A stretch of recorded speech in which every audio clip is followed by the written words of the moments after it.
আসসালামু আলাইকুম। বাংলা সংবাদে সবাইকে স্বাগত জানাচ্ছি। আমি চিন্তিয়া হক। শুরুতেই সংবাদ শিরোনাম। নির্বাচনের ঘোষণার কোনো কোনো উপদেষ্টার মন খারাপ, বলছেন মেজর হাফিজ।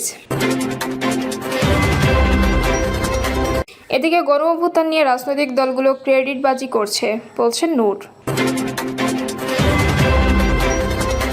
জানাবো বিএনপির শক্ত প্রতিপক্ষ হবে জামায়াত, এনসিপি ও অন্যান্য।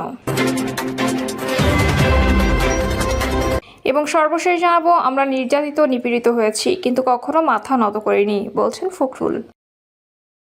শুনছিলেন সংবাদ শিরোনাম, এবারে বিস্তারিত। নির্বাচনের ঘোষণায় কোনো কোনো উপদেষ্টার মন খারাপ, বলছেন মেজর হাফিজ। নির্বাচনের ঘোষণায় উপদেষ্টা পরিষদের কোনো কোনো সদস্যের মন খুবই খারাপ বলে মন্তব্য করেছেন বিএনপির স্থায়ী কমিটির সদস্য মেজর হাফিজ উদ্দিন। একই সঙ্গে দুই একটি দল যাদের জনসমর্থন নেই এবং যারা ৭১-এর মুক্তিযুদ্ধের বিরোধিতা করেছিলেন তাদের মনও খুবই খারাপ বলে মন্তব্য করেছেন তিনি। নির্বাচনের ঘোষণা দেওয়ার প্রধান উপদেষ্টাকে ধন্যবাদ জানিয়ে মেজর হাফিজ উদ্দিন বলেন, উপদেষ্টা পরিষদের কোনো কোনো সদস্যের তাদের মন খুবই খারাপ। নির্বাচন দেওয়ার কিছুদিন আগে প্রফেসর ডক্টর মোহাম্মদ ইউনূস আমাদের নেতা তারেক রহমানের সঙ্গে লন্ডনে বৈঠক করেছিলেন। সেই বৈঠকে তিনি ওয়াদা করেছিলেন যে ফেব্রুয়ারি মাসের মধ্যে জাতীয় সংসদ নির্বাচন দেবেন। আমি তাকে ধন্যবাদ জানাতে চাই, তিনি তার কথা রেখেছেন। তিনি বলেন, আমরা ক্ষমতায় যাওয়ার জন্য পাগল হইনি। যদি সুষ্ঠু নির্বাচন হয়, যদি আমাদের দায়িত্ব দেয়, আমরা ইনশাআল্লাহ দায়িত্ব পালন করব। এই দল জিয়াউর রহমানের দল, আমরা জনগণের কল্যাণের জন্য রাজনীতি করি। কিন্তু দেখা যাচ্ছে দু একটি জনসমর্থন নাই। এদের মধ্যে কেউ কেউ ১৯৭১ সালে মুক্তিযুদ্ধের বিরোধিতা করেছিল। জনগণ তাদের ভোট দেবে না, সেই জন্য তাদের মন খুবই খারাপ। নির্বাচন না হলেই ভালো ছিল। হাফিজ উদ্দিন আরও বলেন, তারা ১১ বছরের স্বাদ কিছুটা অনুভব করতে পেরেছে। তারা চেয়েছিল এইভাবেই তারা দিন কাটিয়ে দেবে। গণ অভ্যুত্থান নিয়ে রাজনৈতিক দলগুলো ক্রেডিটবাজি করছে, বলছেন নূর। গণ অভ্যুত্থান নিয়ে রাজনৈতিক দলগুলো ক্রেডিটবাজি করছে বলে মন্তব্য করেছেন গণ অধিকার পরিষদের সভাপতি নুরুল হক নূর। নুরুল হক নূর বলেন, কিছুদিন আগে পত্রপত্রিকার রিপোর্ট প্রকাশিত হয়েছে ১৩৩ শিশু মারা গেছে। শিশু কোনো রাজনৈতিক দলের কর্মী ছিল? কৃষক, শ্রমিক, সাধারণ জনতা যারা জীবন দিয়েছিল তারা কোন রাজনৈতিক দলের কর্মী ছিল? তিনি বলেন, রাজনৈতিক দলগুলোতে ক্রেডিটবাজি করছে। রাজনৈতিক দলের নেতাদের বলতে চাই, কোনো নেতার কয়জন ছেলে মেয়ে মারা গেছে, কয়জন এমপির ছেলে, কয়জন মন্ত্রীর ছেলে, কয়জন বড় বড় নেতার ছেলে মেয়ে আত্মীয় স্বজন মারা গেছে। এই দেশের আমজনতা সবসময় জীবন দিয়েছে। ইতিহাসের ধারাবাহিকতায় যারা সংগ্রাম করেছে তারা সাধারণ খেটে খাওয়া কৃষক, শ্রমিক, মেহনতি মানুষ। তারা মারা গেছে, তাদের লাশের উপর দিয়ে আজ নেতা হচ্ছেন, অনেকে এমপি হচ্ছেন, অনেকে পয়সা কামাচ্ছেন, অনেক উপদেষ্টা হয়েছেন। গণ অধিকার পরিষদের সভাপতি বলেন, আজ অনেকে হিরো হয়ে গেছেন, ১০ থেকে ১৫ দিনের আন্দোলনে হিরো হয়ে গেছেন। অন্যদের সমস্ত অবদান অস্বীকার করে সরকারের ক্ষমতাকে ব্যবহার করে, সরকারকে ব্যবহার করে, উপদেষ্টা পরিষদকে ব্যবহার করে আজ কিংস পার্টি গঠন করা হয়েছে। নুরুল হক নূর আরও বলেন, সেই কিংস পার্টি আজ তরুণ প্রজন্মকে বিপদগামী করেছে, রাজনীতিকে কলুষিত করছে। যেই তরুণদের নিয়ে মানুষ পরিচ্ছন্ন রাজনীতির স্বপ্ন দেখেছিল, নতুন বাংলাদেশ বিনির্মাণের স্বপ্ন দেখেছিল, আজ সেই তরুণরা চাঁদাবাজি, ধান্দাবাজি, তদবির, লুটপাটে ব্যস্ত। এই ইতিহাস কারা রচনা করেছেন? এগুলো কারা তৈরি করেছেন? তাদের বিচারও এই দেশে আগামীতে হবে। নির্বাচন নিয়ে সবার একটা উদ্বেগ ছিল জানিয়ে তিনি বলেন, নির্বাচন নিয়ে সরকার প্রধানের ভাষণ আমরা ইতিবাচকভাবে দেখি, তবে সৎ, দক্ষ, পেশাদার অফিসারদের মাধ্যমে প্রশাসনের পুনর্গঠন এবং প্রশাসনকে ঢেলে সাজানো লেভেল প্লেইং ফিল্ড তৈরি করার কাজ শুরু করা হয়েছে। বিএনপির শক্ত প্রতিপক্ষ হবে জামায়াত, এনসিপি ও অন্যান্য। জুলাই ঘোষণাপত্র প্রকাশের আগে তার কপি মাত্র ৩টি দলকে দেওয়া হয়। অন্য দলগুলো বেশিরভাগের প্রতিনিধি প্রধান উপদেষ্টার অনুষ্ঠানে উপস্থিত থাকলেও তারা বিষয়টি ভালোভাবে নেননি। সিপিবি সহ কয়েকটি বাম দল ওই অনুষ্ঠান বর্জন করেছে। তারা বলছে এটা বহুদলীয় গণতন্ত্রের পথে বাধা। বিশ্লেষকরা বলছেন, আসলে এখন বহুদল বা দ্বিদলীয় গণতন্ত্রের পথে এগোনোর কোনো ইঙ্গিত পাওয়া যাচ্ছে না।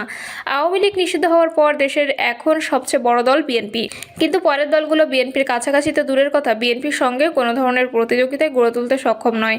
অন্তর্বর্তী সরকারের প্রবণতা হলো জামায়াত ও এনসিপিকে বিএনপির প্রতিদ্বন্দ্বী হিসেবে গড়ে তোলা, কিন্তু বাস্তব পরিস্থিতি একেবারে ভিন্ন। ঘোষণাপত্র প্রকাশের অনুষ্ঠানে ৫০টির বেশি দল ও সংগঠন অংশ নেয়। লোক সমাগমের উদ্দেশ্যে ঢাকার বাইরে থেকে লোক আনার জন্য ট্রেন ভাড়া করে দেয় সরকার। গণ অধিকার পরিষদের মুখপাত্র ফারুক হাসান ডয়েচে ভেলেকে বলেন, আমরা ঘোষণাপত্র প্রকাশ অনুষ্ঠানে গিয়েছি, কিন্তু বিএনপি, জামায়াত ও জাতীয় নাগরিক পার্টি এই ৩টি দলকে আগে ঘোষণাপত্র দেওয়া হয়েছে। আর কোন কোনো দলকে দেওয়া হয়নি, আমাদের খসড়াও দেওয়া হয়নি। বলা হয়েছিল ঘোষণার জন্য চূড়ান্ত করার পর দেওয়া হবে, তাও দেওয়া হয়নি। যা ঘোষণা করা হলো তা আগে আমরা কিছুই জানতাম না। জুলাই ঘোষণাপত্র পাঠ অনুষ্ঠানে মূলধারার 4টি বাম দল বাংলাদেশের কমিউনিস্ট পার্টি, বাংলাদেশ সমাজতান্ত্রিক দল, বাংলাদেশ সমাজতান্ত্রিক দল ও শরীফ নুরুল আম্বিয়া নেতৃত্বাধীন বাংলাদেশ জাতীয় সমাজতান্ত্রিক দল বর্জন করেছে। তারা বলছে আমন্ত্রণ জানানো হলেও তারা অনুষ্ঠানে যাননি। কারণ জানতে চাইলে সিপিবির সাধারণ সম্পাদক রুহিন হোসেন প্রিন্স বলেন, আমরা সাক্ষী গোপাল হতে চাইনি বলেই ওই অনুষ্ঠানে যাইনি, বর্জন করেছি। কারণ জুলাই আন্দোলন যারা করেছেন তাদের সবার সঙ্গে আলোচনা করেই এই ঘোষণাপত্র তৈরি করা ছিল বাঞ্ছনীয়, কিন্তু তা করা হয়নি। আমাদের কোনো খসড়াও পাঠানো হয়নি, আমাদেরকে শুধু সম্মতি নেওয়ার জন্য আমন্ত্রণ জানানো হয়েছিল। তারা একটা পাঠের আসর করলেন, তার জন্য ট্রেন ভাড়া করে বাইরে থেকে লোকজন আনলেন, আরও অনেক কর্মকাণ্ড করলেন যা দেশের মানুষ ভালোভাবে নেয়নি। তারা এটাকে আরও করলেন, উদ্দেশ্য কি আমরা তা বুঝতে পারছি না। সরকার 1 বছরে অনেক বিতর্কিত কাজ করেছেন, ফলে সরকার ডাকলে এখন আমরা যাব না, আমাদের বুঝে শুনে যেতে হবে, বলেন তিনি। এক প্রশ্নের জবাবে তিনি বলেন, বিশেষ দল ও বিশেষ গোষ্ঠীর প্রতি ওনাদের নজর আছে, সেই কারণে তারা বিশেষ দল বা গোষ্ঠীকে ডাকেন এবং তাদের সাথে পরামর্শ করেন। ওনাদের বিশেষ কোনো চিন্তা প্রতিষ্ঠিত করাই ওনাদের বড় কাজ বলে আমাদের কাছে মনে হচ্ছে।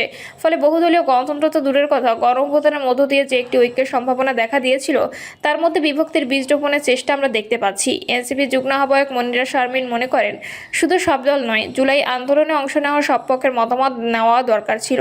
শুধু আমাদের 3টি দলের মতামত যথেষ্ট নয়। তবে তিনি তাদের প্রতি সরকারের পক্ষপাতিত্বের অভিযোগ অস্বীকার করেন। বাংলাদেশে এখন বহুদলীয় গণতন্ত্রের বিষয়ে বেশ আলোচনা হচ্ছে। নির্বাচন কমিশনের নিবন্ধিত রাজনৈতিক দল 55টি, তাদের মধ্যে আওয়ামী লীগের সব ধরনের রাজনৈতিক কার্যক্রম নিষিদ্ধ করা হয়েছে। এখনো পর্যন্ত যা সিদ্ধান্ত তাতে আগামী নির্বাচন তাদের অংশ নেওয়ার সুযোগ থাকবে না। অন্যদিকে নতুন নিবন্ধন পাওয়ার আশায় আছে এনসিপি সহ বেশ কিছু রাজনৈতিক দল, কিন্তু প্রধান উপদেষ্টা বিভিন্ন সময় বৈঠকে যাদের ডাকেন তাদের মধ্যে নিবন্ধিত সব রাজনৈতিক দল আমন্ত্রণ পায় না। আবার অনিবন্ধিত দল হলেও এনসিপি অন্তর্বর্তী সরকারের কাছে সবচেয়ে বেশি গুরুত্ব পাচ্ছে বলে বিএনপি সহ বিভিন্ন রাজনৈতিক দলের অভিযোগ। তাই এখন নতুন করে প্রশ্ন দেখা দিয়েছে, বাংলাদেশ বহুদলীয় গণতন্ত্রের সম্ভাবনা কতটুকু? আওয়ামী লীগ না থাকায় ভোটের হিসেবে দ্বিদলীয় গণতন্ত্রের বা কতটুকু বিকশিত হওয়ার সুযোগ আছে? বিশ্লেষকরা মনে করেন, আওয়ামী লীগ না থাকায় বিএনপি এখন একমাত্র বড় দল, দেশে দ্বিদলীয় ব্যবস্থা অনুপস্থিত। তবে আওয়ামী লীগের ভোটাররা তো আর চলে যাননি, ওই ভোটাররা কোন দিকে টার্ন করবে তারা সংঘবদ্ধভাবে সিদ্ধান্ত নিতে পারবে কিনা ওপর নির্ভর করছে অনেক কিছু। নির্বাচন যত এগিয়ে যাবে ততই বিষয়গুলো পরিষ্কার হবে। তার কথা, নির্বাচন যত এগিয়ে আসবে তত এই 2 ধারা স্পষ্ট হবে। নির্বাচনের ইস্তেহারে 2 ধারা চিহ্নিত করা যাবে, আর রাজনীতির পরিসর যদি উন্মুক্ত থাকে, কোনো দল যদি বাধার মুখে না পড়ে, তাহলে গণতান্ত্রিক প্রক্রিয়া সংহত হবে।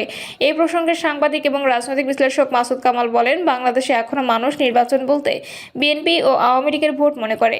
এখন আওয়ামী লীগের কার্যক্রম তো নিষিদ্ধ, তারপরও মানুষের কাছে জিজ্ঞেস করেন তারা এই কথাই বলবে। ফলে বাংলাদেশে আওয়ামী লীগকে বাদ দিয়ে দ্বিদলীয় ব্যবস্থার কোনো পরিবেশ বা পরিস্থিতি তৈরি হয়নি। বিএনপির কাছাকাছি আসার মতো কোনো দল নাই। তার কথা, আমি এখন বিএনপিকে চ্যালেঞ্জ করার মতো কোনো রাজনৈতিক দলের উত্থানের সম্ভাবনা দেখছি না। এনসিপির একটা সম্ভাবনা ছিল, কিন্তু সেটা এরই মধ্যে শেষ হয়ে গেছে। নেতাদের বিতর্কিত কাজ এবং একই সঙ্গে সরকারের পৃষ্ঠপোষকতার কারণে সেটা হয়েছে। মানুষ কিংস পার্টি চায় না। আমরা নির্যাতিত নিপীড়িত হয়েছি, কিন্তু কখনো মাথা নত করিনি, বলছেন ফখরুল। আন্দোলন সংগ্রামে বিএনপির প্রত্যেক নেতাকর্মী নির্যাতিত নিপীড়িত হয়েছে, কিন্তু কখনো মাথা নত করেনি বলে মন্তব্য করেছে দলটির মহাসচিব মির্জা ফখরুল ইসলাম আলমগীর। তিনি বলেন, প্রথমে বেগম খালেদা জিয়ার নেতৃত্বে এবং পরে তারেক রহমানের নেতৃত্বে আমরা আন্দোলন করেছি, আমরা কারাভোগ করেছি, নির্যাতিত নিপীড়িত হয়েছি, কিন্তু কখনো মাথা নত করিনি। আমরা লড়াই করেছি, সামনের দিকে গিয়েছি। এ সময় তিনি জুলাই গণঅভ্যুত্থান শহীদদের শ্রদ্ধাভরে স্মরণ করেন এবং আহতদের সুস্থতা কামনা করেন। 24শে জুলাই গণঅভ্যুত্থান বিজয় অর্জনে সহযোগিতা করায় এ সময় সেনাবাহিনীকে বিশেষ কৃতজ্ঞতা ও ধন্যবাদ জানান মির্জা ফখরুল। তাদের সহযোগিতায় আমরা এই বিজয় অর্জন করতে পেরেছি। বিএনপির মহাসচিব বলেন, আমি আমাদের নেতা তারেক রহমানকে সবার পক্ষ থেকে ধন্যবাদ জানাই। তিনি আমাদের নেতৃত্ব দিয়ে মুক্তির পথ দেখিয়েছেন। প্রিয় দর্শক, এই ছিল এখনকার সর্বশেষ সংবাদ। আপডেট সব সংবাদ পেতে চ্যানেলটি সাবস্ক্রাইব করে বেল আইকনটি ক্লিক করে রাখুন।